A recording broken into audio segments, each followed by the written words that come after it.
Bonsoir à toutes et à tous, bienvenue dans mon live 204 sur mon défi 365 jours de live. Comme hier, je suis très heureuse de pouvoir vous proposer un live à l'extérieur, de pouvoir vous faire profiter de ce paysage. Je ne sais pas si vous voyez la mer en toile de fond, je vous ferai un petit 360 tout à l'heure. Et donc comme chaque jour, je vous partage un enseignement, une réflexion.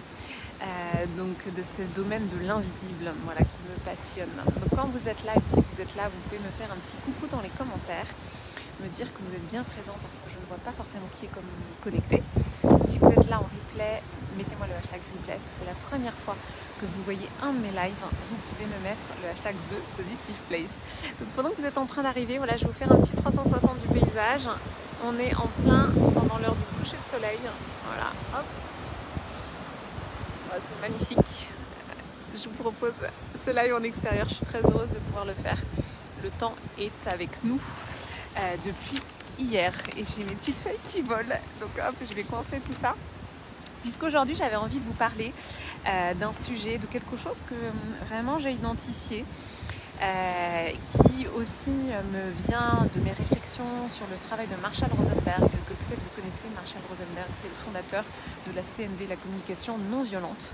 Si ça vous parle, si vous connaissez la CNV, vous pouvez me le dire en commentaire. Donc Marshall Rosenberg, lui, il part du principe que derrière un reproche ou un jugement, il y a toujours un besoin insatisfait. Et que finalement, si on était plus à l'écoute de nos besoins, eh bien, on aurait moins de reproches justement à formuler aux autres, on aurait moins de jugements vis-à-vis des autres et de soi-même. En fait, l'écoute de nos besoins, c'est vraiment central, c'est vraiment ce qui nous permet d'être mieux avec nous-mêmes et mieux avec les autres. Et moi aujourd'hui, j'avais envie de vous apporter un éclairage, quelque chose que j'ai identifié. C'est que pour moi, derrière un besoin insatisfait, il y a en miroir une peur bien cachée, bien en profondeur, quelque chose d'invisible. Et c'est justement ça qui est intéressant d'aller observer. Parce que finalement, quand on essaie de comprendre quelles sont les peurs derrière nos besoins, eh bien, on permet à cet invisible justement d'être mis à jour, d'être vu. Et c'est vraiment ça le travail de shadow work, le travail de l'ombre, qui permet de mieux se connaître soi-même. Je ne sais pas si ça vous parle, dites-moi si ça vous parle.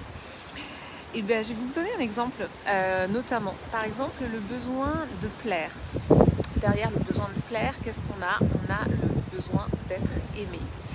Et derrière le besoin d'être aimé, il y a une peur fondamentale qui est la peur, pour moi, hein, c'est vraiment la peur d'être abandonné, la peur de mourir.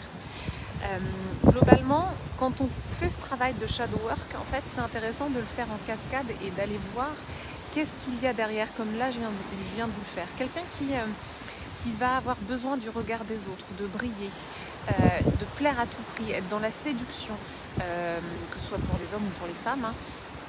Derrière ce besoin de séduire, il y a en effet le besoin d'être aimé et il y a une insécurité par rapport à ça. Et la peur derrière, c'est la peur de ne pas être aimé, la peur d'être abandonné, la peur de mourir. Parce que toutes nos peurs, toutes nos blessures font écho à ce qu'on a vécu enfant. Quand on a vécu cette insécurité-là, une insécurité de ne pas s'être senti assez aimé, avec un filigrane finalement, si on n'est pas assez aimé, peut-être qu'on va être abandonné.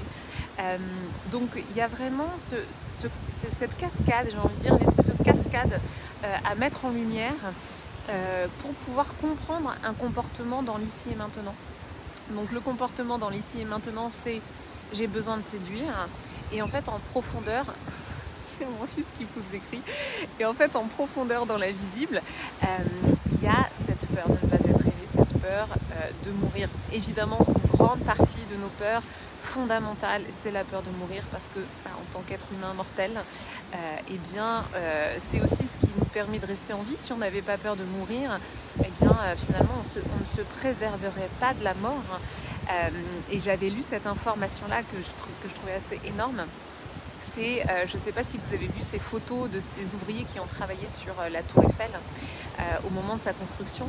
Les ouvriers qui travaillaient donc sur la Tour Eiffel, au fur et à mesure, ils ont commencé à ne plus avoir peur du vide. Et finalement, et on avait, voilà, et c'est notamment une photo à laquelle je fais référence, où on les voit boire un coup de rouge, manger un petit casse-croûte, assis sur la tour Eiffel. Et donc finalement, au fur et à mesure, ils n'avaient plus peur du vide, et il y a eu de plus en plus d'accidents, des gens qui sont tombés. Parce que la peur, c'est aussi ce qui nous préserve de mourir, tout simplement. Si nous n'avions pas peur de la mort, eh bien, on ne s'évertuerait pas à rester en vie, tout simplement. De la même manière que si nous n'avions pas de plaisir à nous reproduire, eh bien, l'espèce humaine se serait arrêtée il y a longtemps. Donc évidemment que dans la machine est extrêmement bien faite, l'être humain, le vivant, tout ça est extrêmement bien fait, j'allais dire bien pensé, mais voilà, c'est que finalement nos peurs, elles sont là aussi pour nous préserver et pour faire en sorte que l'on se maintienne en vie.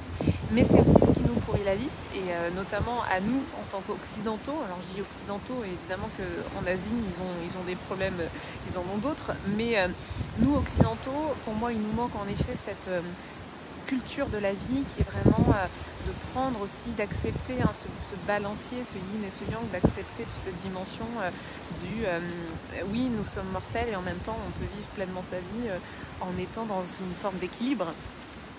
Donc finalement l'exercice que je vous propose aujourd'hui, c'est vraiment ça, c'est d'aller identifier quels sont les besoins en fait plus en profondeur, les besoins sous-jacents, et quelle est la peur derrière.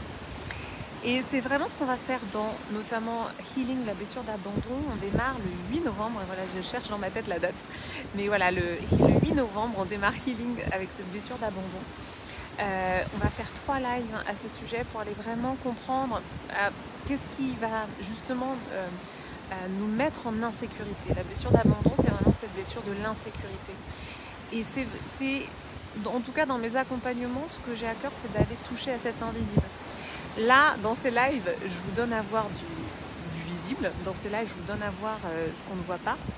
Et dans mes accompagnements, on va vraiment aller en profondeur dans l'invisible, dans reprogrammer les croyances, faire en sorte que finalement ce ne soit plus un handicap, un problème, puisqu'en effet tout se joue vraiment sur un plan vraiment invisible.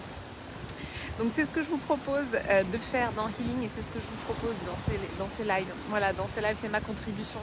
Le soleil est totalement en train de se coucher, c'est trop beau, je vais vous faire un petit 360 juste après.